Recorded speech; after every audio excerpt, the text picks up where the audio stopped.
a little video. Just, I don't work Fridays, but I ran by work to resin the, put a little bit of resin, second coat of resin in this built-in desk I'm doing for my office at the house. I'll do a video on it once I get it put in. It's going to be glorious and beautiful.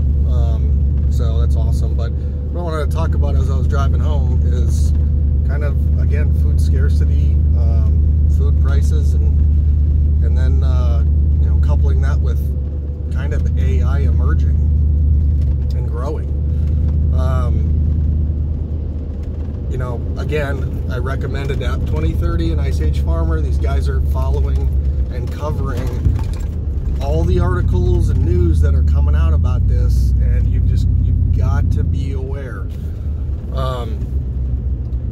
Talking 30% corn losses in China alone this year. And so at some point we're going to hit a tipping point, and you're already seeing it in food costs, right? Prices are going up.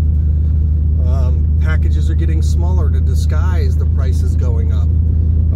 Just keep an eye on your supermarket when you go shopping for groceries, and just notice the changes that are happening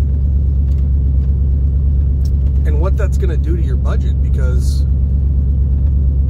you know, more of your budget is going to go towards food costs at that point. And then the problem becomes, how do you pay your other bills? Now, couple that with AI starting to take over jobs.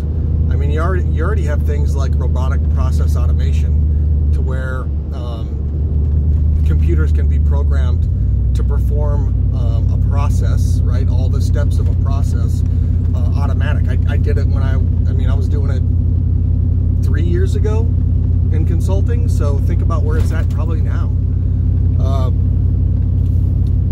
You know, so now we start automating all these jobs, and you know, people don't have work.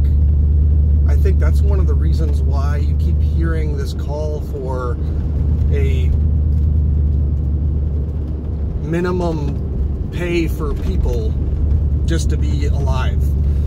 I don't remember exactly what the term is. I just had it in my head and then it slipped. But you know, I think all of these things, they're not single events, they're coupled, and we've got to look at how they're coupled together so that we can identify the bigger threats of them combined than they are individually. Start growing your own food if you haven't. Start saving your own seeds if you haven't.